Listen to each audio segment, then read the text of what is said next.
खलीफा बनते ही उन्होंने अबू बकर की वसीयत के मुताबिक इराक की तरफ एक लश्कर रवाना किया। अबू उबैदा रज़ियल्लाहु अन्हु को लश्कर का सालार मुकर्रर फरमाया और इस तरह मुसलमानों की अजीमुश्शान फुतूहात का सुनहरी दौर शुरू हुआ।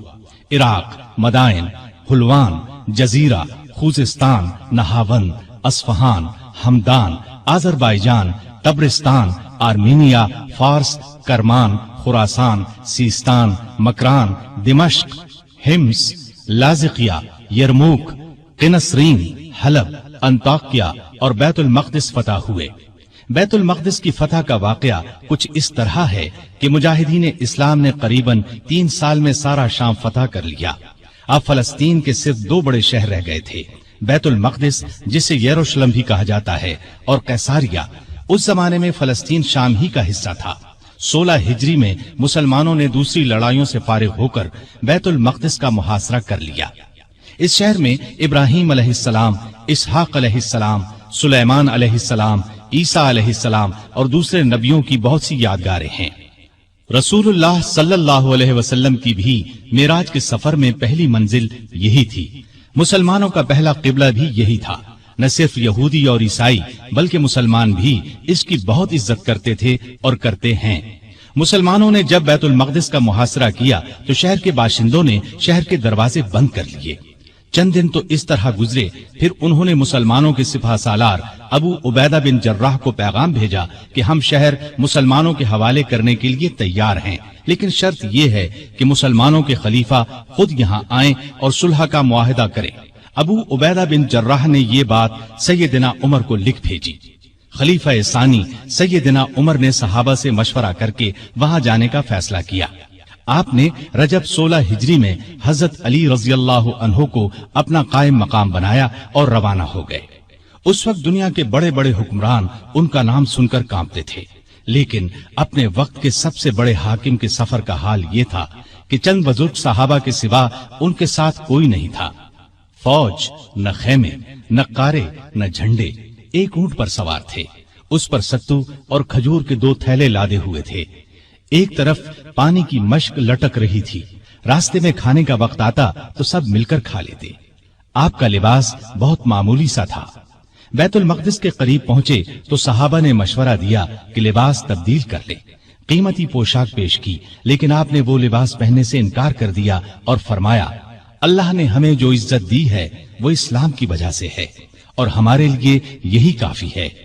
गरज इसी हालत में शहर में दाखिल हुए। ईसाइयों ने शहर आपके हवाले कर दिया। मुसलमानों ने वहां एक मस्जिद बनाई, उसका नाम मस्जिद उमर रखा। ये आज भी मौजूद है और अब तक मस्जिद उमर कहलाती है।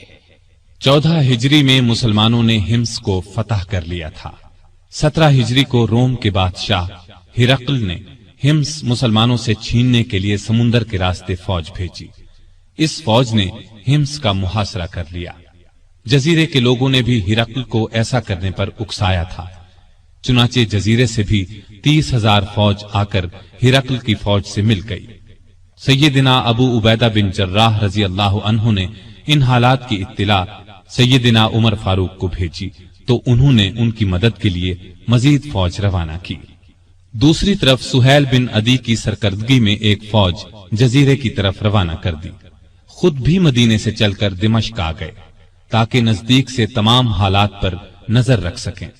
सुहैल बिन अदी जजीरे की तरफ बढ़े तो जजीरे से हिम्स की तरफ रवाना होने वाली फौज को अपने घर की फिक्र पड़ गई। वो हिरकल की फौज का साथ छोड़कर वापस जजीरे चले गए। उधर अबू उबैदा बिन जर्राह ने खालिद बिन वलीद के मशवरे से शहर से निकलकर हिरकल की फौज पर हमला कर दिया। घमसान की लड़ाई के बाद रोमियों ने बदतरीन शिकस्त खाई। 4000 रोमियों ने इस्लाम कबूल कर लिया। 4000 मारे गए और बाकी भाग निकले।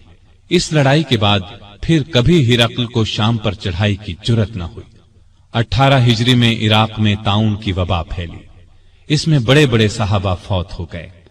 चंद एक के नाम ये हैं। अबू उबैदा बिन जर्राह जो मुसलमानों की फौज के सिपा सालार भी थे, मुआज बिन जबल रजी अल्लाह अन्हो, यजीद बिन अबी सुफियान रजी अल्लाह अन्हो, शुराहबील बिन हसना रजी अल्लाह अन्हो और कई बड़े बड़े सहाबा इस वबा में फौत हुए। دور فاروقی میں عرب میں قحط پڑا، ایسے میں سیدنا عمر نے رعایا کی خبرگیری میں دن رات ایک کر دیا۔ انسانوں کے لیے خوراک تھی نہ جانوروں کے لیے۔ سیدنا عمر کو انسانوں اور جانوروں کی یہ بدحالی دیکھ کر بہت صدمہ ہوا۔ انہوں نے بیت المال میں جتنا غلہ تھا سب مسلمانوں میں تقسیم کر دیا، جو نقدی تھی وہ بھی مسلمانوں میں تقسیم کر دی۔ تمام صوبوں کے حاکموں کو خط لکھے کہ فوراً زیادہ سے زیادہ غلہ روانہ کرو۔ چنانچہ ابو عبیدہ بن جراح نے شام کے علاقے سے 4000 اونٹ غلے سے لدے ہوئے بھیجے۔ عمرو بن عاص نے مصر سے سمندر کے راستے بحری جہاز روانہ کیے۔ ان میں ہر جہاز پر 6000 من غلہ لدا ہوا تھا۔ جب یہ جہاز مدینے کی قریبی بندرگاہ پر پہنچے تو سیدنا عمر خود انہیں دیکھنے کے لیے بندرگاہ پہنچے۔ غلے کو حفاظت سے رکھنے کے لیے بندرگاہ میں 2 بڑے بڑے مکان بنوائے۔ دوسرے صوبوں سے بھی بہت سا غلہ پہنچ گیا۔ غلے کی تقسیم کا یہ انتظام کیا کہ بہت سے رجسٹر بنوائے، ان میں قحط کا شکار ہونے والوں کے نام درج کیے گئے۔ ہر ایک نام کے ساتھ ان کی ضرورت کے مطابق غلے کی مقدار لکھی گئی، پھر ہر شخص کو پرچی دی گئی، اس پر سیدنا عمر کی مہر ہوتی تھی۔ اس پرچی کے مطابق انہیں روزانہ غلہ دیا جاتا۔ اس کے علاوہ سیدنا عمر ہر روز 20 اونٹ اپنے سامنے ذبح کرواتے اور ان کا گوشت پکوا کر لوگوں کو کھانا کھلاتے۔ اس طرح ہزاروں آدمی روزانہ سیدنا عمر رضی اللہ عنہ کے دسترخوان پر کھانا کھاتے۔ غلے کے علاوہ لوگوں میں کپڑے اور کھجوریں بھی تقسیم کی جاتی، اور خود اپنا یہ حال تھا کہ اس زمانے میں گوشت، دودھ اور گھی کھانا بالکل چھوڑ دیا تھا۔ اکثر بھوکے رہتے یا عام لوگوں کے ساتھ خود بھی کھاتے۔ اس طرح اس کا اثر آپ کے جسم پر پڑا۔ لوگ انہیں دیکھتے اور کہتے، اگر قحط دور نہ ہوا تو رعایا کا غم انہیں مار ڈالے گا۔ ایک دن ایک شخص سے پانی مانگا، اس کے پاس شہد تھا، اس نے وہی پیش کر دیا۔ آپ نے شہد پینے سے انکار کر دیا اور فرمایا، قیامت کے دن اگر مجھ سے پوچھا گیا کہ لوگ روٹی کو ترس رہے تھے اور تو شہد کھاتا تھا تو میں کیا جواب دوں گا؟ ایسا بھی ہوا کہ گھی کا برتن اور آٹے کی بوری اٹھواتے اور جہاں کہیں بھوکوں کا مجمع نظر آتا اپنے خادم کی مدد سے کھانا تیار کرواتے اور انہیں کھلاتے۔ دیہاتوں میں جاتے، وہاں اونٹ ذبح کرتے، گوشت، آٹا اور کپڑے لوگوں میں تقسیم کرتے۔ قحط کے دنوں میں سخت بے چین رہتے اور دعا کرتے تھے، اے اللہ، میرے عملوں کی وجہ سے محمد صلی اللہ علیہ وسلم کی امت کو تباہ نہ کر۔ لوگوں کا خیال اس قدر تھا کہ فرمایا کرتے تھے، اگر دریائے فرات کے کنارے ایک کتا بھی بھوکا مر گیا تو اللہ کے سامنے مجھے اس کا جواب دینا ہوگا۔ وہ خود اور لوگ رو رو کر بارش کی دعائیں کرتے تھے۔ آخر ایک دن نبی صلی اللہ علیہ وسلم کے چچا عباس رضی اللہ عنہ اور دوسرے مسلمانوں کو لے کر نکلے اور نہایت عاجزی سے ان الفاظ میں دعا کی، اے اللہ، پہلے تو ہم اپنے نبی صلی اللہ علیہ وسلم کے وسیلے یعنی نبی کی دعا کے وسیلے سے تجھ سے دعا کیا کرتے تھے، اب ہم تجھ سے اپنے نبی کے چچا کے وسیلے یعنی چچا کی دعا کے وسیلے سے دعا کرتے ہیں کہ ہم پر بارش نازل فرما۔ ابھی یہ دعا ہو رہی تھی کہ آسمان پر بادل چھا گئے اور ایسی موسلا دھار بارش ہوئی کہ ہر طرف پانی ہی پانی نظر آنے لگا۔ اس بارش نے خشک کھیتوں میں جان ڈال دی اور قحط دور ہو گیا۔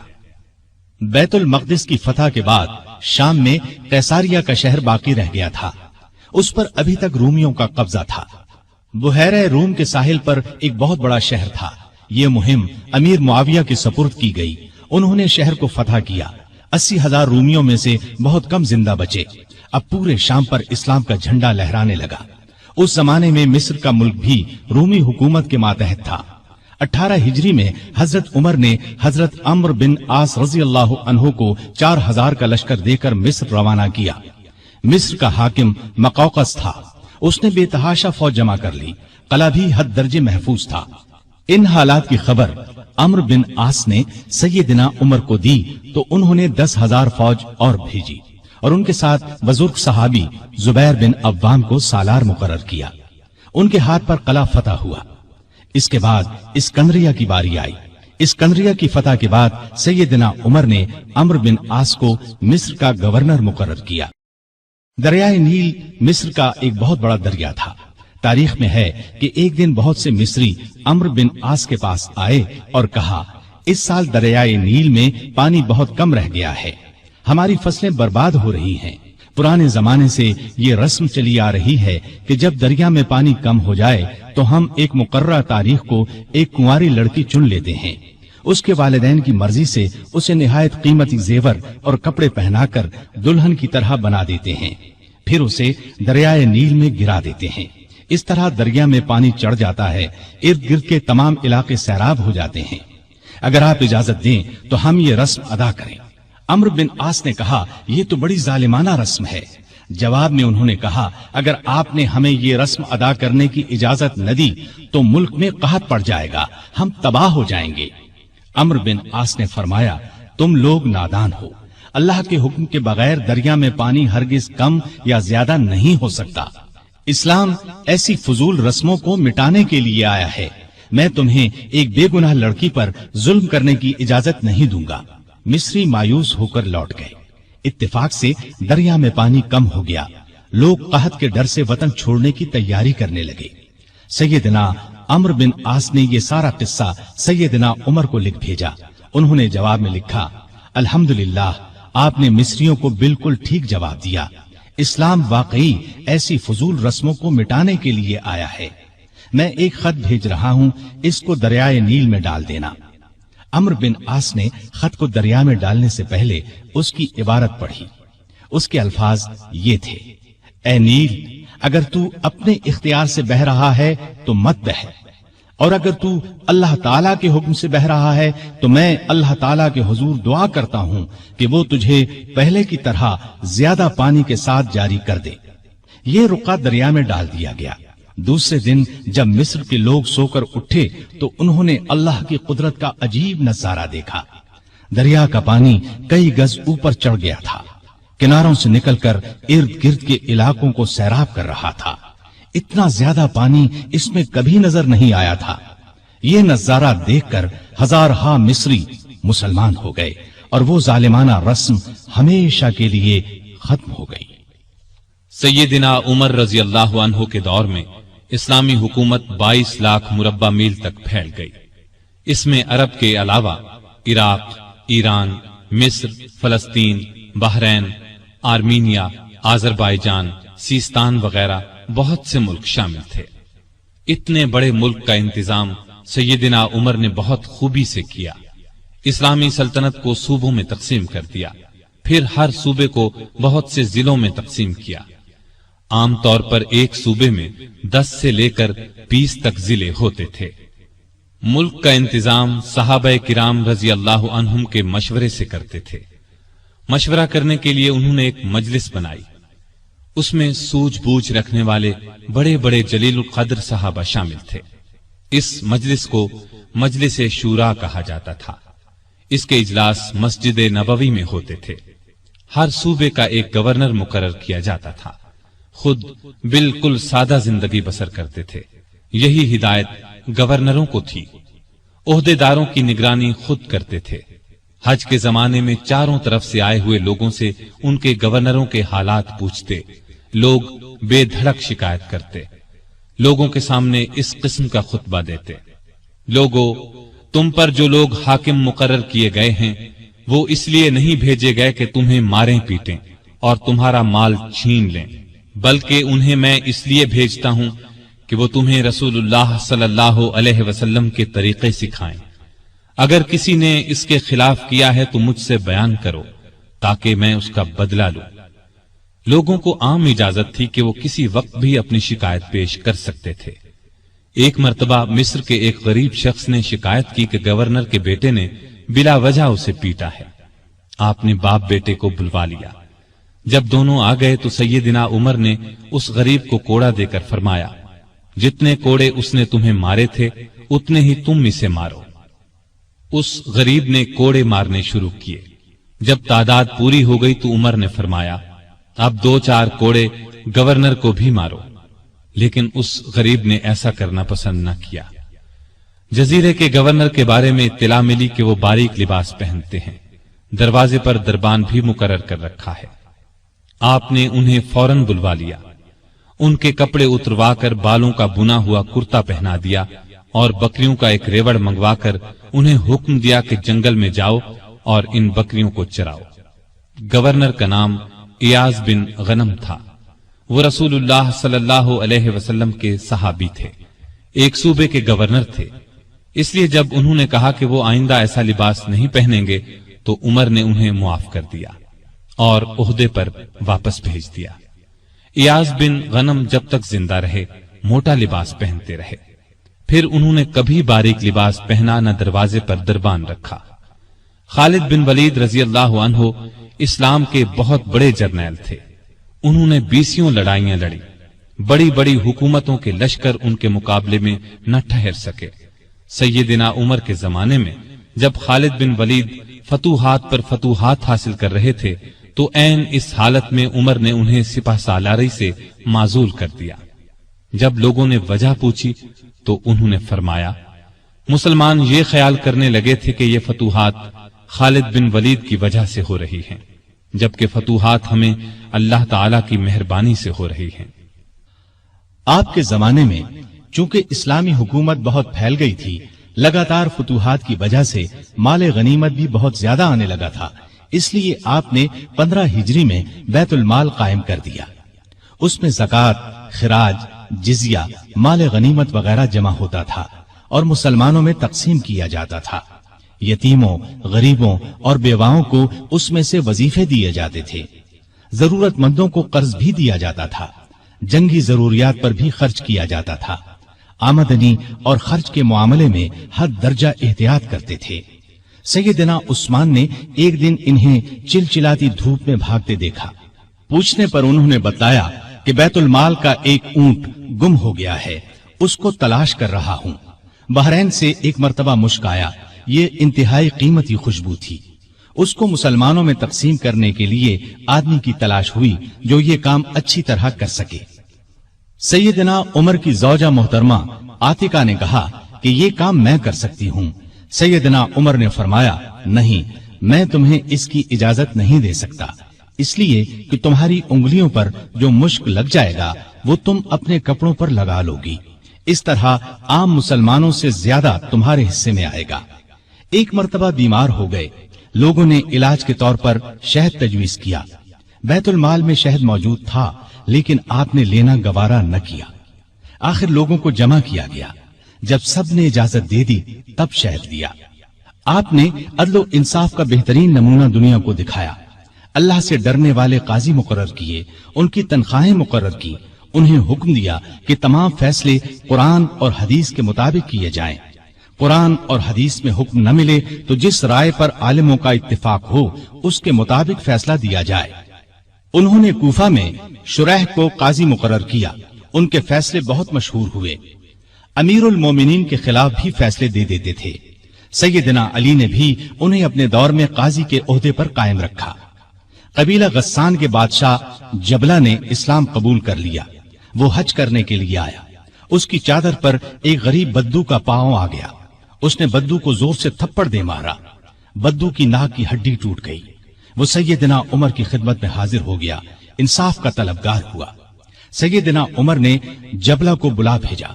वो हाजिर हुआ तो आपने उसे कहा, तुमने इस गरीब मुसलमान से ज्यादती की है, लिहाजा बदला दो। ये गरीब तुम्हें उस जगह थप्पड़ मारेगा जिस जगह उसके मुंह पर थप्पड़ लगा है। हाँ, अगर तुम इससे मुआफी मांग लो और ये मुआफ कर दे तो और बात है। जबला ने कहा, मुझे एक दिन की मोहलत दी जाए ताकि मैं गौर कर सकूं। जबला को एक दिन की मोहलत मिल गई। वो वहां से फरार होकर शाम चला गया और दोबारा ईसाई मजहब इख्तियार कर लिया। एक मर्तबा हज के मौके पर एक शख्स ने गवर्नर की शिकायत की कि उसने मुझे बेकसूर 100 कोड़े मारे हैं। सैयदना उमर रज़ियल्लाहु अन्हु ने शिकायत दुरुस्त पाई तो हुक्म दिया, तुम भी इसे 100 कोड़े मारो। एक ईसाई किसान ने शिकायत की कि उसके खेतों से मुसलमान फौज गुजरी है जिससे उसका नुकसान हुआ है। आपने बैतुल माल से उसे 10,000 दिरहम देने का हुक्म दिया। سیدنا عمر فاروق نے عام لوگوں کو منع کر دیا کہ وہ شریعت کے کسی مسئلے پر اپنا فیصلہ دیں۔ اس کام کے لیے انہوں نے فتوے جاری کرنے کا محکمہ قائم کیا۔ فتوے دینے والے بزرگوں کے نام یہ ہیں: سیدنا عثمان، سیدنا علی، سیدنا عبد الرحمن بن عوف، سیدنا ابی بن قعب، سیدنا معاذ بن جبل، سیدنا زید بن ثابت، سیدنا ابو درداء، سیدنا ابو ہریرہ رضی اللہ تعالی عنہم۔ سیدنا عمر رضی اللہ تعالی عنہ نے پولیس کا محکمہ قائم کیا۔ رعایا کی خبر گیری رکھنے کے لیے راتوں کو گشت لگایا کرتے تھے۔ ملک شام کے سفر سے لوٹ رہے تھے کہ ایک بڑھیا نظر آئی۔ اس سے پوچھا کہ بڑی بھی عمر کے بارے میں کچھ معلوم ہے؟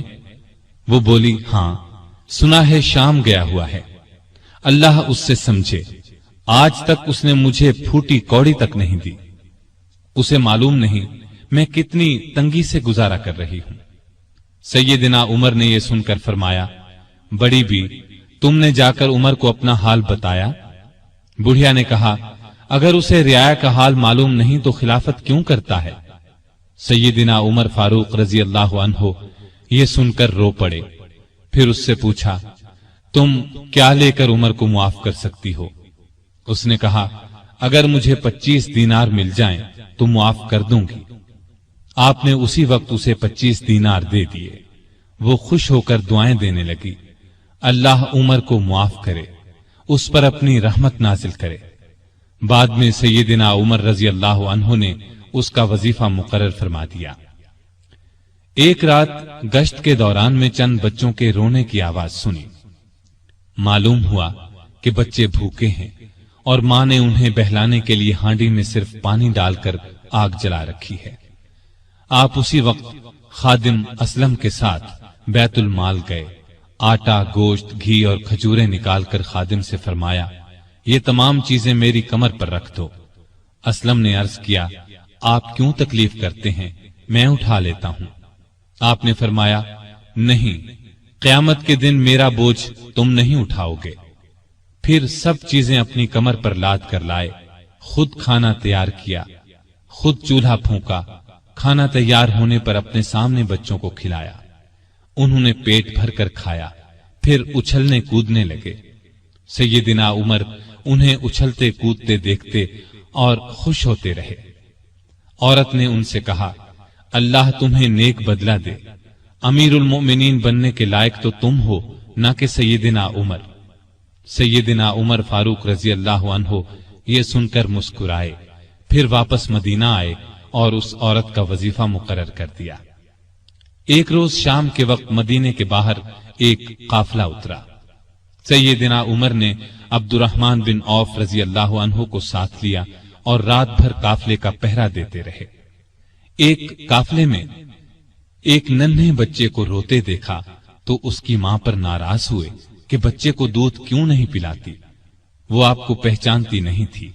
کہنے لگی، امیر المؤمنین نے حکم دیا ہے کہ جب تک بچے ماں کا دودھ پیتے رہیں بیت المال سے ان کا وظیفہ مقرر نہ کیا جائے۔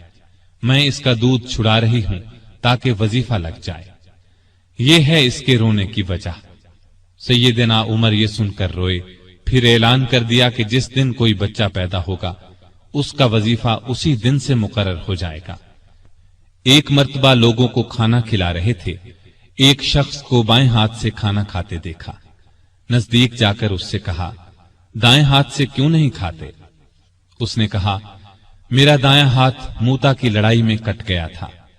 یہ سن کر سیدنا عمر رونے لگے، اس کے پاس بیٹھ گئے اور بولے، افسوس، تمہیں وضو کون کراتا ہوگا؟ پھر اس کی خدمت کے لیے ایک خادم دیا اور ضرورت کی چیزیں اس کے گھر بھجوائیں۔ ایک رات گشت کے دوران میں ایک عورت کی آواز سنی۔ وہ اپنی بچی سے کہہ رہی تھی، دودھ میں پانی ملا دے۔ بیٹی نے یہ سن کر کہا، ماں، امیر المؤمنین کا حکم ہے کوئی دودھ میں پانی نہ ملائے۔ ماں نے یہ سن کر کہا، باتیں نہ بنا، پانی ملا، امیر المؤمنین کون سا دیکھ رہے ہیں؟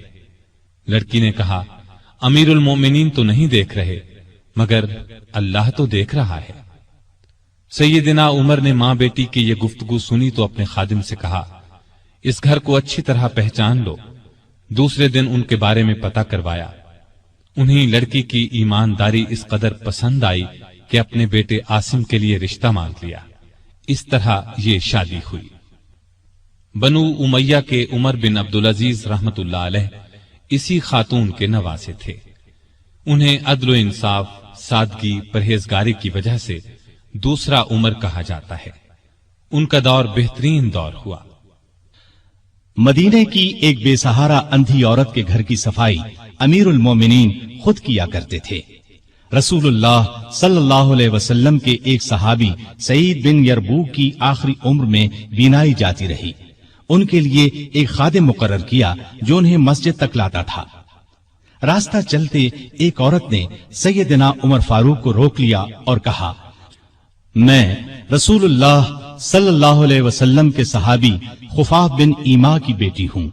शौहर फौत हो गया है, छोटे छोटे बच्चे हैं, कोई जमीन भी नहीं है।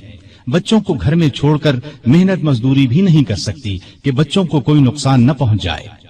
हजरत उमर ने उसकी पूरी बात तवज्जो से सुनी और फरमाया, तुम थोड़ी देर यहीं ठहरो।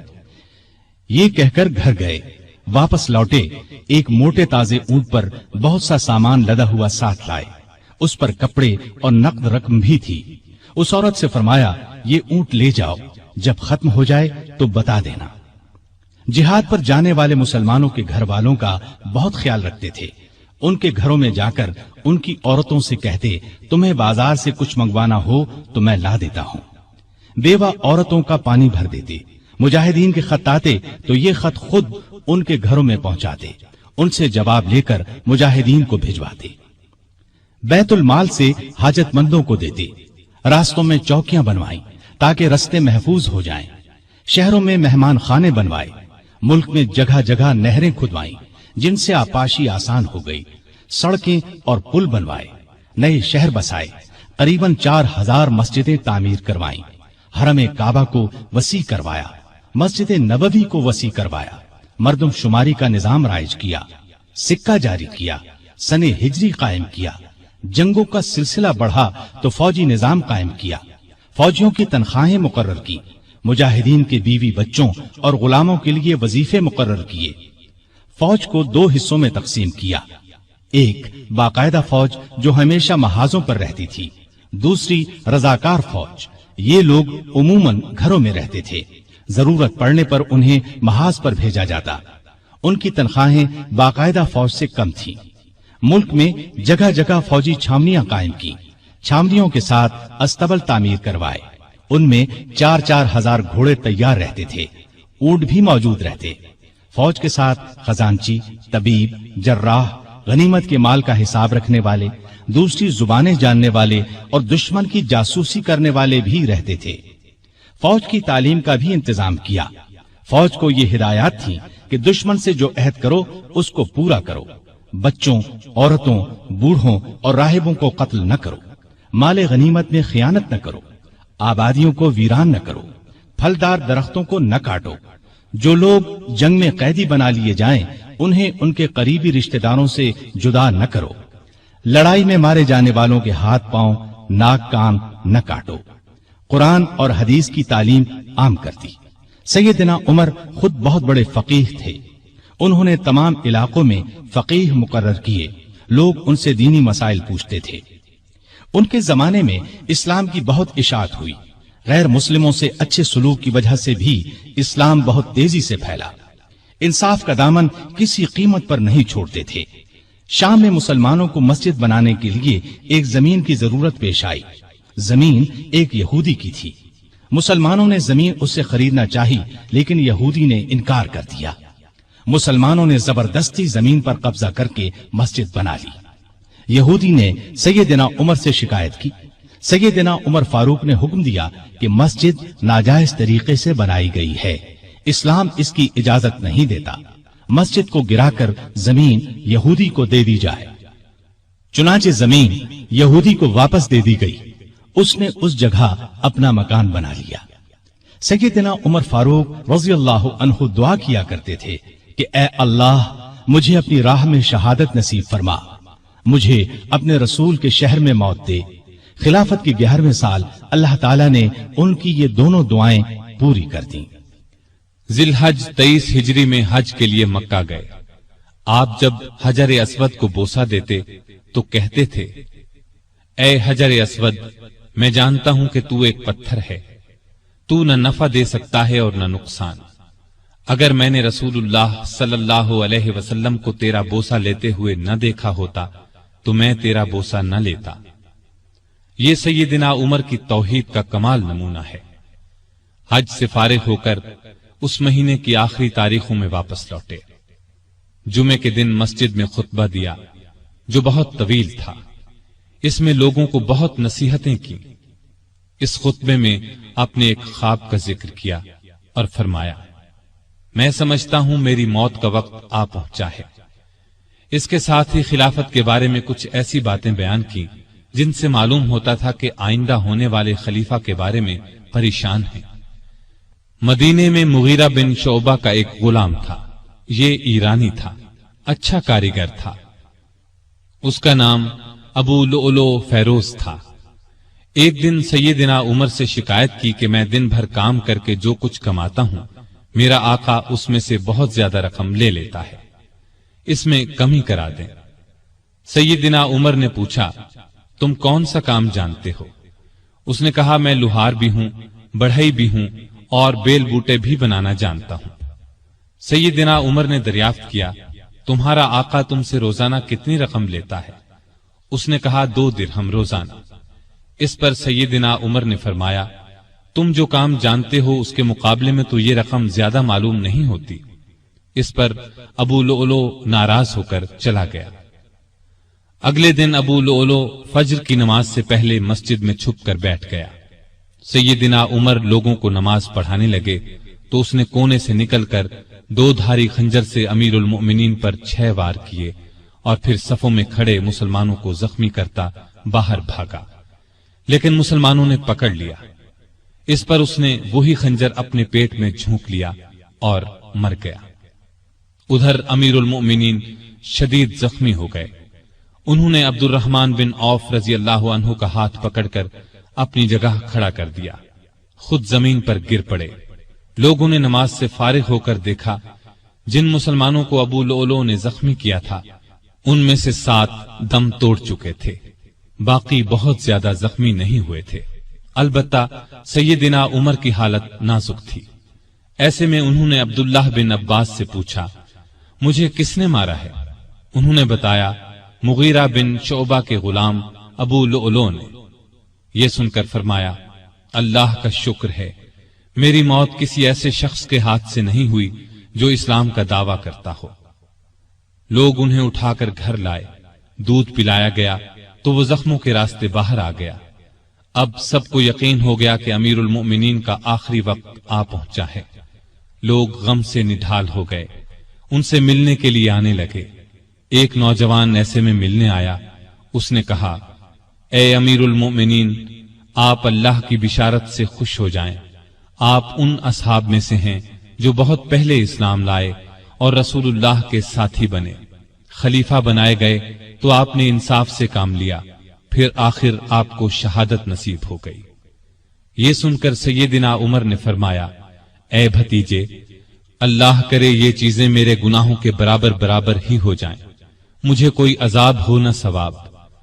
مطلب ان کے کہنے کا یہ تھا کہ بس عذاب سے بچ جاؤں۔ وہ نوجوان واپس جانے لگا تو سیدنا عمر فاروق رضی اللہ عنہ کی نظر اس کی چادر پر پڑی جو زمین کو چھو رہی تھی۔ اس نازک حالت میں بھی انہیں شریعت کا اس قدر پاس تھا کہ فرمایا، اس نوجوان کو واپس بلاؤ۔ اسے واپس ان کے سامنے لایا گیا تو فرمایا، اے بھتیجے، اپنا تہبند اونچا باندھو، اس سے کپڑا بھی صاف رہے گا اور تمہارے رب کے نزدیک یہ پرہیزگاری کی بات بھی ہے۔ سیدنا ابن عباس رضی اللہ عنہ نے ان کا مرتبہ اور نیکیاں بیان کی تو فرمایا، اللہ کی قسم، اگر میرے پاس دنیا بھر کا سونا ہوتا تو اس سے پہلے کہ میں اللہ کے عذاب کو دیکھوں میں اسے اللہ کی راہ میں دے دیتا، یعنی عذاب کے خوف سے سارا سونا خیرات کر دیتا۔ اس کے بعد اپنے بیٹے عبداللہ کو بلایا، ان سے پوچھا کہ مجھ پر کتنا قرض ہے۔ انہوں نے حساب لگا کر بتایا، 86,000 درہم۔ इस पर उन्हें कुछ हिदायत दी। आखिर में फरमाया, इस कर्ज को मेरी तरफ से अदा कर देना। इसके बाद फरमाया, उम्मुल मोमिनीन आयशा सिद्दीका रजी अल्लाह ताला अन्हा के पास जाओ और कहो, उमर बिन खत्ताब आपको सलाम कहता है और अपने दो साथियों यानी नबी करीम सल्लल्लाहु अलैहि वसल्लम और अबू बकर के साथ दफन होने की इजाजत चाहता है। अब्दुल्ला बिन उमर आयशा सिद्दीका की खिदमत में हाजिर हुए। वो उस वक्त सैयदना उमर के सदमे में रो रही थी। उनका पैगाम सुनकर फरमाया, ये जगह मैंने अपनी कब्र के लिए रखी थी, लेकिन अपने आप पर उमर को तरजीह देती हूं। सैयदना अब्दुल्ला ये जवाब सुनकर वापस आए और सैयदना उमर को उनका जवाब बताया। आपने अल्लाह का शुक्र अदा किया। फिर फरमाया, मैं मर जाऊं तो मेरा जनाजा उठाकर वहां ले जाना और उन्हें सलाम करके एक बार फिर अर्ज करना, उमर बिन खत्ताब इजाजत तलब करता है। अगर इजाजत दे दें तो मुझे अंदर ले जाकर दफन कर देना, और अगर इनकार कर दें तो आम मुसलमानों के कब्रिस्तान में दफन कर देना। हालत जब ज्यादा नाजुक हो गई तो फरमाया, खिलाफत का हकदार Usman, Ali, Zubair, Abdurrahman bin Auf और साद बिन अबी वक्कास रजी अल्लाह अन्हुम से ज्यादा किसी को नहीं समझता। रसूलुल्लाह सल्लल्लाहु अलैहि वसल्लम भी वफात तक इनसे खुश थे। इनमें से जिसे खलीफा चुन लिया जाए उसकी इताअत करना। फिर अपने बाद होने वाले खलीफा को वसीयत की कि मुहाजिरीन और अंसार से अच्छा सलूक करना। जो लोग हमारी पनाह में आ गए उनकी जानों और मालों की हिफाजत करना, उनसे किए हुए हर आहद को पूरा करना। आप 27 जिलहज 23 हिजरी को जख्मी हुए। 3 दिन बाद यकम मुहर्रम 24 हिजरी को वफात पाई और शहादत के दर्जे पर फायज हुए। उस वक्त उम्र 63 साल थी। जनाजा चारपाई पर रखा गया तो चारों तरफ लोग जमा हो गए। सैयदना अली रजी अल्लाह अन्हु आए तो फरमाया, अल्लाह आप पर रहम फरमाए। आपने कोई ऐसा शख्स नहीं छोड़ा कि अल्लाह के सामने जाने के लिए मुझे उसके अमल आपके अमल से ज्यादा पसंद हो। अल्लाह की कसम, मुझे उम्मीद थी कि अल्लाह आपको आपके दोनों साथियों के साथ रखेगा, इसलिए कि मैं अक्सर रसूलुल्लाह सल्लल्लाहु अलैहि वसल्लम को इस तरह फरमाते हुए सुना करता था, मैं गया और अबू बकर उमर गए, मैं दाखिल हुआ और अबू बकर उमर दाखिल हुए, मैं निकला और अबू बकर उमर निकले। जनाजा हजरत सुहैब रज़ी अल्लाह अन्हु ने पढ़ाया।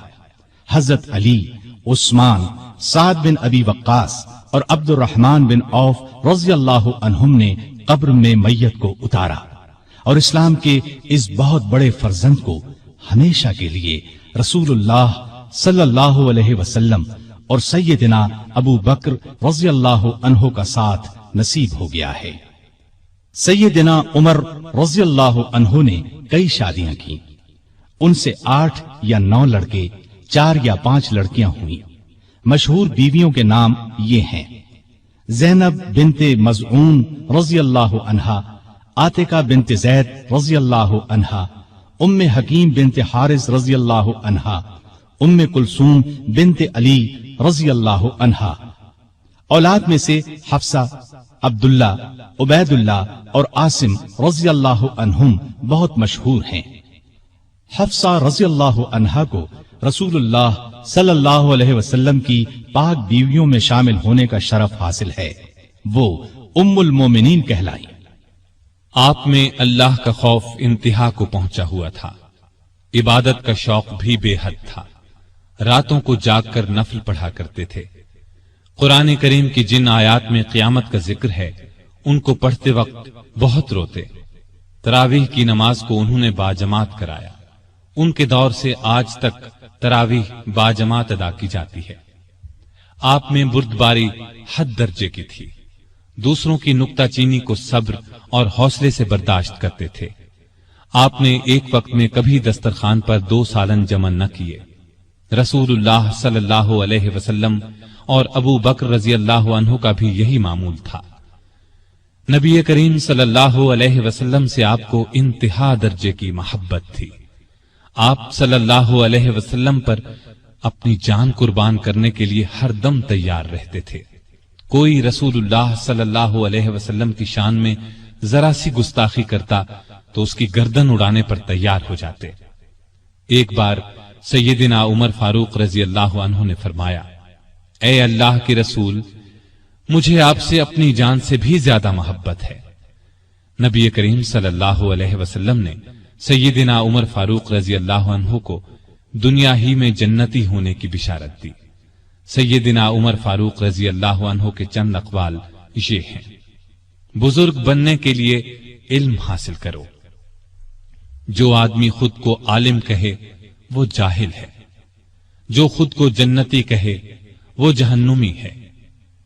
جس سے تمہیں نفرت ہے اس سے ڈرتے رہو۔ بڑھاپے سے پہلے جوانی اور موت سے پہلے بڑھاپے کو غنیمت جانو۔ سب سے بری آوازیں دو ہیں، نوحہ اور راگ یعنی گانا۔ کم بولنا دانائی، کم کھانا صحت، کم سونا عبادت، اور عام لوگوں سے کم ملنا عافیت ہے۔ توبہ کی تکلیف سے گناہ کا چھوڑنا آسان ہے۔ برا چاہنے والوں کی دوستی سے پرہیز کرنا ضروری ہے۔ جو عیب سے واقف کرے وہ دوست ہے، اور جو اس پر تعریف کرے وہ ایسا ہے جیسے دوسرے کو ذبح کر دیا جائے۔ سلامتی گمنامی میں ہے۔ اللہ تعالی سیدنا عمر فاروق رضی اللہ عنہ پر رحمت فرمائے، آمین۔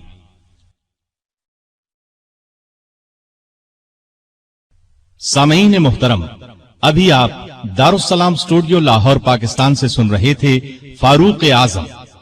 دارالسلام اسٹوڈیو تلاوت قرآن مجید، ترجمہ سیرت النبی، قصص الانبیاء، صحابہ کرام، ائمہ اعظام اور محدثین کے حالات و واقعات، نیز نماز، روزہ، حج اور دیگر عبادات کا صحیح طریقہ، بچوں اور عورتوں کے لیے انتہائی دلچسپ اور سچی کہانیاں، اور وہ سب کچھ جس سے نئی نسل کی تربیت اسلامی خطوط پر ہو سکے، آڈیو کیسٹ اور سیڈیز میں پیش کر رہا ہے۔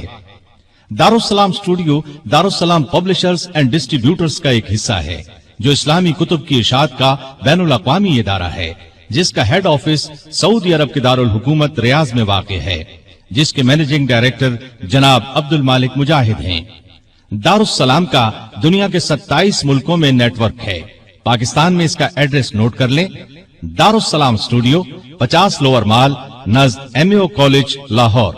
فون 7240024، 7232400 اور 7120054، فیکس 7354072۔ یہ پیشکش تھی محمد طارق شاہد کی۔